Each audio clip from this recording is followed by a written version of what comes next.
আসসালামু আলাইকুম, কি অবস্থা সকলের? আশা করি সবাই ভালো আছো। আজকে আমি তোমাদের যে টপিক বা যে বিষয়টা নিয়ে আলোচনা করবো সেটা হচ্ছে ভেক্টর। আসলে ভেক্টরের তোমাদের সব থেকে বেশি যে সমস্যাটা হয় সেটা হচ্ছে নদী নৌকার অঙ্কটা।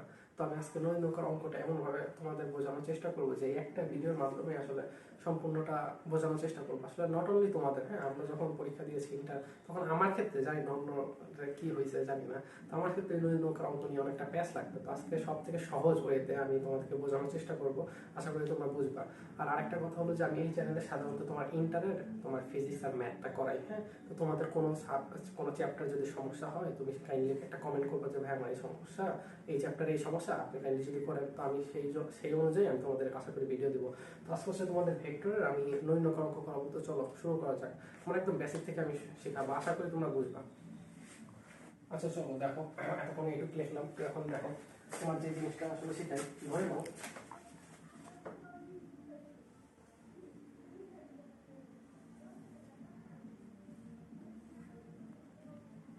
ধরে নাও এটা একটা নদী, ঠিক আছে? ভেক্টরের এটা একটা নদী। এই নদীটা আমরা এমন ভাবে চিন্তা করবো যে এই নদীতে স্রোত আছে, হ্যাঁ। তো যেহেতু স্রোত আছে, আর এটা হচ্ছে নদীর একটা প্রান্ত, এটা নদীর অপর একটা প্রান্ত। তো এটা এমন একটা নদী যে নদীতে স্রোত আছে, আর যে নদীতে স্রোত থাকে সেই নদীতে অবশ্যই ভ্যালোসিটি থাকে। ভ্যালোসিটি অর্থাৎ বেগ থাকবে, ঠিক আছে? তো এখন বলতে পারো যে ভাই বেগ তো আসলে এটা কি মানে অসম, না এটা আসলে সমবেগ, ঠিক আছে? তো আমরা এটা মানে সুবিধার জন্য ধরে নেবো যে বেগটা আসলে কনস্ট্যান্ট, অর্থাৎ বেগটা সব জায়গায় এক, হ্যাঁ।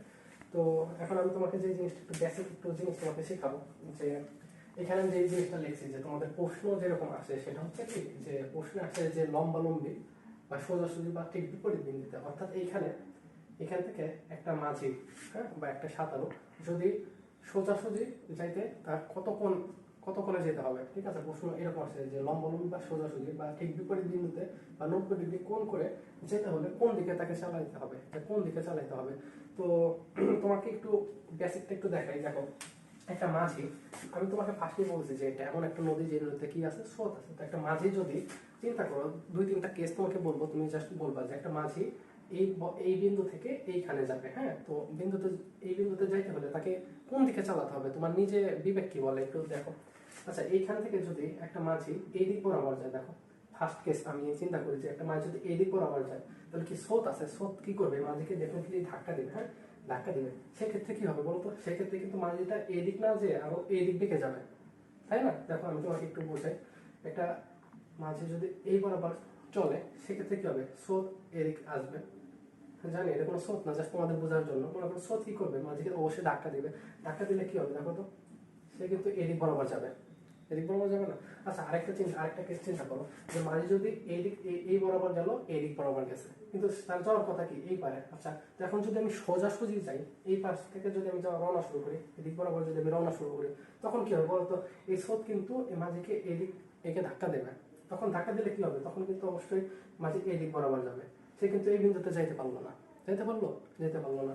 তো আরেকটা কেস যদি আমি তোমাকে দেখি, যে আরেকটা দেখাই, যে মায়ের যদি এই দিক বরাবর যায়, দেখো তো এই দিক কি, স্রোত কিন্তু এই দিক বরাবর যাইতেছে। আর আমরা যদি স্রোতের বিপরীত দিকে চল করি, তো সেক্ষেত্রে কিন্তু স্রোত কিন্তু মাঝিকে ধাক্কা দেবে। এটা স্রোত, আমি তোমাকে বোঝানোর সুবিধার জন্য এটাকে স্রোত মনে করো, যদিও স্রোত হয়নি। দেখো, তো মাঝি যদি এই দিক বরাবর ক্রিয়া করে সেক্ষেত্রে কি হয় দেখো তো, সেক্ষেত্রে কিন্তু এদিক বরাবর যাওয়ার কিছুটা পসিবিলিটি থাকে, অর্থাৎ কিছুটা সম্ভাবনা থাকে। কিন্তু এই ক্ষেত্রে এদিক বরাবর চললে কিন্তু মাঝি এদিক বরাবর যায়, আবার এদিক চললে কিন্তু অবশ্যই এদিক যায়। তো সেই ক্ষেত্রে আমরা অবশ্যই মাঝি স্রোতের বিপরীত দিকে আমরা চালাবো, ঠিক আছে? তো চলো এইটুকু যদি তোমরা বুঝে থাকো। আরেকটা কথা হচ্ছে কি, এই যে ডি এটা লিখছি, এটা হচ্ছে এই প্রান্ত থেকে এই প্রান্তের দূরত্ব, যেটাকে আমরা দূরত্ব বলি। আর এখানে তোমাদের বইয়ে দেখবে যে প্রস্থ বলা হয়, যে প্রস্থ যে জিনিস, দূরত্ব সেম জিনিস, ঠিক আছে? তো আশা করি বুঝতে পারছো যে মাঝি অবশ্যই সোজাসুজি যাইতে পারবে না। সোজাসুজি গেলে কি হবে, স্রোত তাকে ধাক্কা দিবে, তখন কি এদিক বরাবর যাবে। আবার যদি সে এদিক যায়, স্রোতের দিকের সাথে রওনা দেয়, এদিক যায়, তখন স্রোত কিন্তু আরো ধাক্কা দিবে, আরো ধাক্কা দিলে কি হবে, এদিক বরাবর যাবে। আর যদি সে স্রোতের বিপরীতে যায়, এদিক বরাবর যায়, সেক্ষেত্রে স্রোত ধাক্কা দিলে অবশ্যই সোজা যাওয়ার একটা কি সম্ভাবনা থাকে, ঠিক আছে? তো দেখো, এখন আমি তোমাদেরকে যে জিনিসটা বলবো সেটা হচ্ছে, এই জিনিসটা আরেকটু বোঝানোর আগে তোমাকে একটু আমি একটা জিনিস দেখাই। দেখো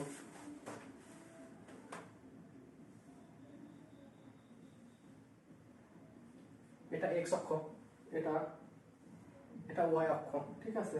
এক্স এবং ওয়াই অক্ষের মাঝ বরাবর এটাকে আমি ধরলাম লব্ধি। এটা কি ধরলাম ভাই? এটা ধরলাম আমি লব্ধি। আচ্ছা, তো দেখো এই লব্ধি এক্স অক্ষের সাথে যদি থিটা কোণ তৈরি করে, ধরে নিলাম লব্ধি আর এক্স অক্ষের সঙ্গে থিটা কোণ তৈরি করলো, তখন কি হয় জানো? এটা তুমি উপাংশের ক্ষেত্রে পড়ছো যে এই আর এই লব্ধি, ঠিক আছে, লব্ধি কিন্তু দুইটা উপাংশে বিভক্ত হয়ে যায়। একটা এক্স অক্ষের উপরে হয় আর একটা ওয়াই অক্ষের উপরে, দুটো উপাংশে বিভক্ত হয়, একটা এক্স অক্ষের উপরে আর একটা ওয়াই অক্ষের উপর। এবং এখানে হয় যে এই লব্ধির মান আর এবং যেটা হয় cos থিটা। এখন বলতে পারো ভাই এখানে cos কেন হলো? কারণ এই আর এই লব্ধিটা কার সঙ্গে কোণ তৈরি করছে? x এর সঙ্গে কোণ তৈরি করছে। যেহেতু x এর সঙ্গে কোণ তৈরি করছে সেক্ষেত্রে এখানে কি হবে? r cos theta. আর এখানে কি হবে? r sin theta. অর্থাৎ এখানে হবে r sin থিটা। আশা করি এইটুকু বুঝতে পারছো। আচ্ছা, যদি এরকম কেস হতো, লব্ধি ধরে নাও এটা লব্ধি, এটা x অক্ষ, এটা y অক্ষ, ঠিক আছে। যদি আর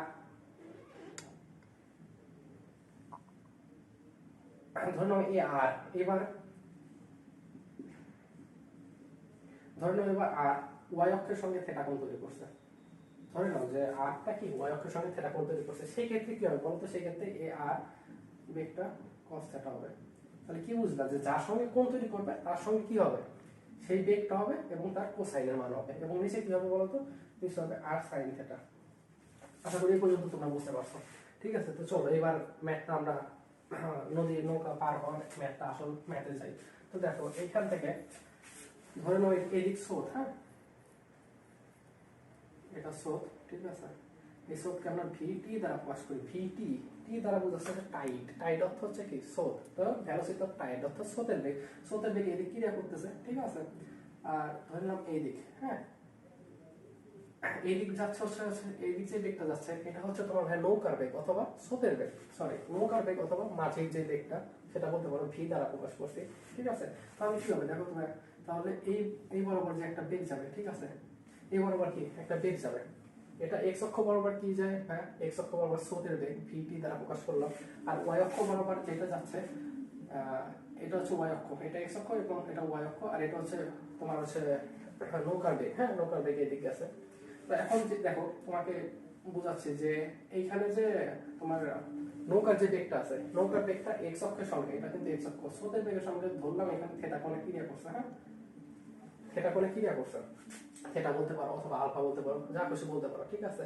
এই ভি, হ্যাঁ, এই ভি কে আমরা আর হিসাবে প্রকাশ করি। দেখো এখানে যে আরটা না, এই আরকে আমি এই আরটা কিন্তু আমি এখানে বোঝাচ্ছি। হ্যাঁ, আর এটা এক্স অক্ষ, ঠিক আছে, আর একটা কি ওয়াই অক্ষ, ঠিক আছে। তো আচ্ছা দেখো আমি এই জিনিসটা আরেকবার তোমাদেরকে সামারি করি, তাহলে আরো তোমরা বেশি ক্লিয়ার হবো। এই দিক বরাবর দেখো, এই দিক বরাবর স্রোতের বেগ যেটাকে আমি ভিটি দ্বারা প্রকাশ করছি, হ্যাঁ, আর এই দিক বরাবর একটা মাঝি যাচ্ছে যেটাকে আমি ভি দ্বারা প্রকাশ করছি শুধু। হ্যাঁ, আর এই কনসেপ্টটা যদি তোমরা বুঝাতে পারো, এটা আমি দেখাচ্ছি যে এটা এক্স অক্ষ, এটা ওয়াই অক্ষ, এই বরাবর লব্ধি কাজ করছে। হ্যাঁ, যার সঙ্গে কোণ তৈরি করছে, যার সঙ্গে এক্স অক্ষের সঙ্গে কোণ তৈরি করছে, এই কারণে এক্স এক্স বরাবর আর cos থিটা, যেহেতু ওয়াই অক্ষের সাথে কোণ তৈরি করে এই কারণে ওয়াই এর এখানে কি হইছে আর sin থিটা। তো এখন দেখো এখানে আমি যে জিনিসটা করছি এটা হচ্ছে স্রোতের বেগ, হ্যাঁ, আর এটা হচ্ছে কি মাঝির বেগ। তো মাঝি কি থিটা কোণ তৈরি করছে, ঠিক আছে, কার সঙ্গে করছে? অবশ্যই এক্স অক্ষের সঙ্গে করছে, কিন্তু এটা কিন্তু এক্স অক্ষ আর এটা কিন্তু ওয়াই অক্ষ, ঠিক আছে। যদি তোমাদের আশা করি বুঝতে অসুবিধা নেই, এটা এক্স অক্ষ যেমন এটা ওয়াই অক্ষ, তো এটা এক্স অক্ষ, এটা কিন্তু লম্ব বরাবর, এটা ওয়াই অক্ষ। হ্যাঁ, তো এক্স অক্ষ বরাবর যেহেতু ক্রিয়া করছে মাঝি কি এই যে যে বেগটা আছে এক্স অক্ষের সঙ্গে ক্রিয়া করছে, ঠিক আছে, সেহেতু এখানে কি হবে? এই যে ভি, এখানে কি হবে? ভি cos থিটা, এই cos থিটাটা হবে এখানে। আমি তোমার এটা আচ্ছা, এদিক স্রোতের বেগ কাজ করতেছে আর এটা কি যেহেতু এক্স অক্ষের সঙ্গে কাজ করতেছে এই কারণে ভি cos থিটা, ঠিক আছে। আর এটা ওয়াই অক্ষ, তাহলে এখানে কি হবে? V sin theta. আশা করি এই পর্যন্ত তুমি বুঝতে পারছো, ঠিক আছে। আরেকবার মনোযোগ দাও, আমি তোমাকে একটু বলছি আরেকটু কনসেপ্ট এটা দ্বারা বলতে। দেখো এটা এক্স অক্ষ, হ্যাঁ, এটা ওয়াই অক্ষ, ঠিক আছে। এই বরাবর একটা কি বেগ কাজ করতেছে, এটা এক্স অক্ষের উপর কি এক্স অক্ষের উপর লম্ব এবং কি ওয়াই অক্ষের উপর কি এটা কি লম্ব, ঠিক আছে, লম্ব। দেখো এই ক্ষেত্রে কি হয়েছে, দেখো ওয়াই অক্ষের সঙ্গে কোণ তৈরি করছে, ওয়াই অক্ষের সঙ্গে কোণ তৈরি করছে বলে কি মানে যার সঙ্গে কোণ তৈরি করবে তার কি cos হবে, আর যার সঙ্গে তৈরি করে না এই কারণে sin হয়েছে। তো দেখো এইখান থেকে একটা মাঝি এই বরাবর সে নৌকা চালাইতেছে এবং কার সঙ্গে কোণ তৈরি করছে? এটা এক্স অক্ষ, হ্যাঁ, এটা কিন্তু এক্স অক্ষ, আমি ফার্স্টে দিছিলাম আবার মুছে দিলাম, এটা এক্স অক্ষের সঙ্গে কোণ তৈরি করছে এখানে সেই বেগটা এবং তার কি কোসাইনের মান। এবং দেখো এটা ওয়াই অক্ষ, এখানে ভি sin থিটা। আশা করি এই পর্যন্ত তোমরা ক্লিয়ার হয়েছো। আর ভিডিওটা যদি তোমাদের আসলে ভালো লাগে, ঠিক আছে, এই পর্যন্ত বুঝতে পারো, একটা লাইক দিও, এটা তোমাদের কাছে রিকোয়েস্ট। আচ্ছা ভাই দেখো, আশা করি এই পর্যন্ত তোমাদের আর বুঝতে অসুবিধা নেই। যদিও অসুবিধা থাকে, ঠিক আছে, আমি জানি না কিভাবে তোমাদেরকে বুঝাবো। অসুবিধা হইলে এই যে আমার নাম্বার দিয়ে আছে, আমার সঙ্গে তোমার যে কোনো বিষয়ে কোনো যদি দরকার হয় এই নাম্বারে যোগাযোগ করতে পারো। এটা আমার হোয়াটসঅ্যাপ দেওয়া আছে, অথবা আমার ফেসবুকে লিঙ্ক নিচে দেওয়া আছে, তোমার সঙ্গে যোগাযোগ করতে পারো, সমস্যা নেই। আচ্ছা দেখো, এবার মেইন প্রশ্ন আছে, এই পর্যন্ত বুঝছো, ঠিক আছে, এই পর্যন্ত কখনোই তোমার লাগবে না, ঠিক আছে, আসলে একটা সূত্র পারলেই হয়ে যায়, জাস্ট এটা বোঝানোর সাথে। দেখো এখন তো এখানে কি বলছে যে কোন দিক চালাতে হবে, অর্থাৎ এই থিটা এর মানটা বের করলে হয়ে যায়। আচ্ছা দেখো তো ভাই, এই দিক বরাবর কি, এই দিক বরাবর কিন্তু নদীর পার, হ্যাঁ নদীর পার, হ্যাঁ এটা আছে নদীর পার, আর এটা কি উলম্ব বরাবর, আমাদের চাইছে কি লম্বালম্বি, হ্যাঁ যে লম্বালম্বি পার হতে কি লাগবে। কিন্তু দেখো তো ভাই, আমরা কি এই দিক বরাবর যাব? এদিক বরাবর কিন্তু আমরা কখনো যাবো না, আমরা যাবো কি এই দিক বরাবর। এই জিনিসটা খুব মনোযোগ দিয়ে বোঝো। দেখো আমরা কিন্তু এই দিক বরাবর যাবো, কিন্তু এই দিক বরাবর আমাদের কি কোনো স্মরণ ঘটানোর দরকার আছে? স্মরণ জিনিসটা হচ্ছে এই দিক বরাবর আমাদের কি কোনো দূরত্ব আছে? কারণ এই দিক বরাবর তো আমরা যাচ্ছি না, সেক্ষেত্রে আমরা কি লিখবো বলবো? এখানে আমরা লিখবো এর সমান, যে আমরা ভিটি, আমরা একটা সূত্র জানি, কিন্তু এখানে এসটা কি ভাই, এর সমান তো 0, এর কোনো স্মরণ নেই, ঠিক আছে, যার স্মরণ নেই মানে এই দিক সে চলে নাই, যার স্মরণ নাই, হ্যাঁ তার কি বেগ আছে, সে এদিক যায়নি, সেক্ষেত্রে বেগটা কি ভাই, বেগটা কিন্তু 0 হয়ে যায় আলটিমেটলি, ঠিক আছে। তো এখানে এর সমান 0, আর এখানে টি কিন্তু ভাই 0 কখনো হয় না, ঠিক আছে, টি এখানে টি থাকবে, সময় এখানে 0 হয় না। তো দেখো একটা জিনিস, একটা জিনিস এখন তো আশা করি বুঝতে পারছো। দেখো এটা হচ্ছে তোমাদের তখন কি হবে জানো, যেহেতু এখানে বেগটা কি হবে, বেগটা 0 হয়ে যায়, আনুভূমিক বরাবর বেগ থাকে না, ঠিক আছে, আনুভূমিক বরাবর বেগ থাকে না, সেক্ষেত্রে হবে কি, দেখো এই আনুভূমিক বরাবর বেগ 0, তো আনুভূমিক বরাবর কয়টা বেগ ক্রিয়া করে বলো? তাই দুইটা বেগ ক্রিয়া করে। কি কি বেগ? একটা হচ্ছে ভেলোসিটি, হ্যাঁ এটা হচ্ছে স্রোতের বেগ ভিটি, আর একটা হচ্ছে কি এই উপাংশের এই বেগটা ক্রিয়া করে, ঠিক আছে। তো আমরা এইটাকে আমরা এইভাবে লিখতে পারি যে ভিটি প্লাস ভি কস থিটা সমান 0, এটা লিখতে পারি। এটা আসলে সত্য, ঠিক আছে, আমরা যদিও এই বরাবর যাবো, কিন্তু আমাদের এই জিনিসটা লিখতে হবে, ঠিক আছে, এইটা বাস। এটা মেইন কথা হচ্ছে, এইটা হচ্ছে আসল তোমার সূত্র, হ্যাঁ এতক্ষণ যা পেশাল পারলাম এগুলো কোনো কিছুই না, এগুলো আসলে প্রতিপাদন, ঠিক আছে, কিভাবে আসলে এইটাই। কিন্তু তোমার যদি বলে লম্বালম্বি সোজাসুজি বা 90 ডিগ্রি বা ন্যূনতম দূরত্ব নদী পার হতে, হ্যাঁ ন্যূনতম দূরত্ব নদী পার হতে, যদি এই জিনিস এই কথাটা কি আসলে তোমরা বুঝতে পারছো কতটুকু আমি জানি না, এই জিনিসটা একটু বোঝাই। দেখো ন্যূনতম দূরত্ব, দেখো এ একটা বিন্দু, হ্যাঁ বি আর একটা বিন্দু, ঠিক আছে। এখন এ থেকে যদি বি বরাবর একটা সরলরেখা টানলাম, ঠিক আছে, আবার এ থেকে বি, এটাও কিন্তু এ থেকে বি, আবার দেখো তো এটাও কিন্তু এর থেকে বিতে গেল, কিন্তু দেখো তো ন্যূনতম দূরত্বটা কোনটা? অবশ্যই কিন্তু এর থেকে বি, এই সরলরেখাটা কিন্তু ন্যূনতম দূরত্ব। আশা করি বুঝতে পারছি। তো ন্যূনতম দূরত্বে মানে তোমার প্রশ্ন কিন্তু সব সেম, হ্যাঁ সব সিমিলার, ন্যূনতম দূরত্ব কিন্তু এইটুকু, হ্যাঁ প্রশ্নে যাই থাকুক তোমার, তুমি যদি এখান থেকে শুরু করো, তোমার পরীক্ষার হলে যদি এখান থেকে শুরু করো ভিটি, হ্যাঁ ভিটি হচ্ছে স্রোতের বেগ প্লাস ভি কস থিটা সমান 0, বাস তোমার আর কোনো কিছু লাগবে না, তোমার মানটা করতে হবে কিসের? থিটা এর মান। তো দেখো তো এখানে আমি থিটা এর মানটা কিভাবে বের করতে পারি? ভিটি, আচ্ছা ভিটি এই পাশে, আচ্ছা দেখো আমাদের যেহেতু এই কস থিটার মানটা, অর্থাৎ এই থিটার মানটা বের করতে হবে, তো আমরা কি করবো সবসময়, ভি কস থিটা এই পাশে রাখলাম, ভি কস থিটা এই পাশে কি হলো মাইনাস ভিটি, এই পাশে কি হলো মাইনাস ভিটি, ভিটি পজিটিভ ছিল, এই পাশে চলে যায় মাইনাস হলো, এখানে কি আসলো cos থিটা, হ্যাঁ মাইনাস ভিটি বাই এই পাশে গুণ ছিল ভি, ভিটা হচ্ছে কি ভাই, ভিটা হচ্ছে স্রোতের নৌকা বেগ, ভিটা আমরা এই পাশে দিলাম, আর এই পাশে যে থিটা আছে, থিটা মানটা বের করলে আমরা cos inverse vt by v, হ্যাঁ বাস এইটাই হচ্ছে তোমার মেইন, হ্যাঁ কোন দিক চালাবে, জাস্ট এই সূত্রটা যদি তুমি পারো, তোমার সাধারণত আরেকটা জিনিস আমি তোমাদেরকে বলতে ভুলে গেছি, যে এটা কিন্তু দুইটা বেগ ক্রিয়া করে, একটা হচ্ছে তোমার স্রোতের বেগ আর একটা হচ্ছে নৌকার বেগ। সবসময় মনে রাখবা, হ্যাঁ সবসময় মনে রাখবা যে নৌকার বেগ অথবা সাঁতারুর বেগ, ধরুন আমি সাঁতারু, হ্যাঁ আমার বেগটা সবসময় মনে করবা স্রোতের বেগের থেকে সবসময় বেশি হবে। মানে করো তুমি হচ্ছে সাঁতারু, তুমি যে ভিডিওটা দেখতেছো তুমি হচ্ছে সাঁতারু, তোমার বেগটা সবসময় কি স্রোতের বেগ থেকে বেশি হবে। স্রোতের বেগ থেকে যদি কম হয় তাহলে কি তুমি সাতটায় কখনো ওই পারে যাইতে পারবা? কখনো কিন্তু সাতটায় ওই পারে যেতে পারবো না। এই জিনিসটা আমি এখন লিখলাম যে এটা কি, এটা ভিটি, ভিটি দ্বারা কিন্তু আমি তোমাকে বারবার বলছি যে এটা হচ্ছে স্রোতের বেগ, এটা হচ্ছে কিসের নৌকার বেগ বা মাঝির বেগ। তো দেখো এই মানটা যদি আমি বসাই এখানে, cos ইনভার্স ভিটি হচ্ছে 2 আর নিচে হচ্ছে 4, হ্যাঁ সবসময় থিটা মান কত আসবে জানো 120, হ্যাঁ এখানে মাইনাস আছে। সবসময় একটা জিনিস মনে রাখবে, এটা এমসিকিউ তে অনেক আছে, হ্যাঁ যে স্রোতের বেগটা সবসময় কি হয় মাঝের বেগের অর্ধেক হয়, সবসময় যখন অর্ধেক হবে তখন এখানে সবসময় 120 ডিগ্রি, হ্যাঁ 120 ডিগ্রি হবে, সবসময় মনে রাখলাম। তোমার শর্টকাট সূত্রটা হচ্ছে কি জানো, থিটা সমান হচ্ছে cos ইনভার্স মাইনাস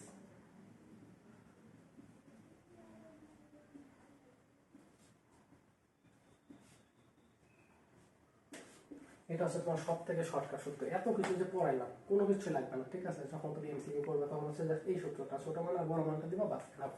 সব সূত্র এখানে শেষ ইতি, হ্যাঁ? আর অথবা এই যে এই সূত্রটা ফেলাবা, আশা করি বুঝবা। বাস এখন থেকে যে অঙ্কগুলো করাবো একদম সহজ, ঠিক আছে? এবার দেখো কত সময় লাগবে এটা করাচ্ছি, চলো। আচ্ছা ভাই দেখো, এখন আমি যে জিনিসটা দেখাবো সেটা হচ্ছে কত সময় লাগবে, ঠিক আছে? সময় লাগবে, সময় মানে কি ভাই? সময় বলতেছে টি বুঝাইছে, হ্যাঁ? সময় মানে টি লাগবে। আচ্ছা দেখো তো কত সময় লাগবে, এখন কোন দিক বরাবর যাইতে হবে? অবশ্যই লম্বালম্বি বা সোজাসুজি, মানে এই দিক বরাবর যাইতে হলে আমাদের কি কত সময় লাগবে সেটা। আচ্ছা আমরা একটা সূত্র করছিলাম না ভাই, এস সমান ভিটি, ঠিক আছে? এই এস মানে কি? দূরত্ব। কিন্তু এই ম্যাথে কি আছে ভাই? ম্যাথে এস সমান আমরা কি ধরছি? বি ধরছি। আর ভি, এই ভিটা হচ্ছে কিসের বেগ বলতো? লম্ব দিক বরাবর বেগ। তখন এই বেগটা কত হবে বলতো ভাই? ভি সাইন থিটা হবে। কত হবে? ডি সাইন থিটা গুণ এই টিটা, এখানে টি থাকবে। আমাদের চাইছে কি ভাই? সময় চাইছে, হ্যাঁ? তাহলে টি টি সমান অর্থাৎ কি? টি সমান হচ্ছে D by V sine theta. বাস অঙ্ক শেষ। এইটার সূত্র হচ্ছে এইটা, হ্যাঁ? কারণ এত কোনো কিছু লাগবে না। তোমার যে দুইটা কথা বলছি যে কোন দিক চালাতে হবে, যখন চালানোর কথা বলবে বাস তখন তুমি থিটা সমান cos ইনভার্স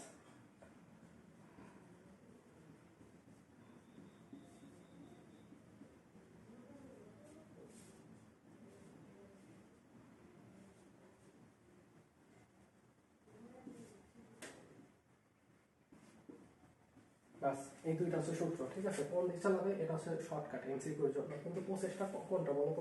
প্রসেস কিন্তু ওইটা তোমাকে দেখলাম ভিটি প্লাস ভি cos আলফা সমান 0, তখন ওই প্রসেসে করবা। বাস এই দুইটা হচ্ছে, আশা করি এই এই টাইপের প্রশ্ন। এটা আরেকটা টাইপের প্রশ্ন আছে, ওইটা হচ্ছে তোমাদের শেষ করবো। আসলে আশা করি দেখো তোমাদেরকে এতক্ষণ যে জিনিসটা শিখলাম সেটা হচ্ছে টাইপ 1 এর ম্যাথ, হ্যাঁ? আর টাইপ 2, হ্যাঁ? টাইপ 2 তে হচ্ছে বলে কি ন্যূনতম সময়ে নদী পার হতে। হ্যাঁ দেখো তো ন্যূনতম সময়ে নদী পার হতে কোন দিক চালাতে হবে বা কত সময় লাগতে পারে। দেখো এই জিনিসটা আছে, এই জিনিসটা থাক। দেখো তো ন্যূনতম সময়, দেখো তো একটা মাঝি যদি এই বরাবর ক্রিয়া করে, সাপোজ এই দিক বরাবর ক্রিয়া করে, হ্যাঁ? তাহলে কি ন্যূনতম সময় লাগে? বা এই বরাবর ক্রিয়া করে ন্যূনতম সময় লাগে? না। ন্যূনতম সময় লাগলে কিন্তু অবশ্যই 90 ডিগ্রি কোণে যেতে হয়। কোন দিকে পৌঁছলে ওইটা বিষয় না, ঠিক আছে? তো দেখো কত সময় লাগবে। আমরা কিন্তু একটা সূত্র পড়লাম যে টি সমান কি ভাই? ডি ভি সাইন থিটা বা সাইন আলফা, যে যাই বলুক, আমরা যেহেতু থিটা হিসেবে দেখছি। দেখো তো যে বলছে যে ন্যূনতম সময়। আচ্ছা ন্যূনতম সময় এটা এই ভি সাইন থিটার সঙ্গে এই টি সম্পর্কটা কি বলতো? আমি তোমাকে বুঝাচ্ছি। টি কিন্তু সাধারণত এরকম আছে, আমাদের ভি সাইন থিটা এই হিসাবে আছে না জিনিসটা। দেখো তো ভি সাইন এই নিচের এই মানটা যদি আমি বাড়াই, এই মানটা কিন্তু কমবে। আবার এই মানটা যদি কমায়, এই মানটা কিন্তু বাড়বে। কিন্তু আমার প্রশ্নে কি বলছে? প্রশ্ন বলছে যে ভাই এই টি এর মানটা সর্বনিম্ন মানে সব থেকে কম হবে কিভাবে? ন্যূনতম সময় হবে কিভাবে? দেখো তো ন্যূনতম সময় হতে গেলে অবশ্যই কি এইখানে অবশ্যই এইখানে যে মানগুলো আছে এগুলো কমাতে হবে। এটা আসলে বুঝতে পারছো আশা করি। দেখো ভি এর মান কিন্তু তোমার দেওয়া থাকে। এই ভিটা কি ভাই? এই ভিটা কিন্তু তোমার বেগ, ঠিক আছে? কিসের বেগ? এই যে মাঝের বেগ, ঠিক আছে? মাঝের বেগ কিন্তু প্রশ্নে দিয়েই থাকবে। তাহলে এখানে কমাইতে পারি কি আমরা?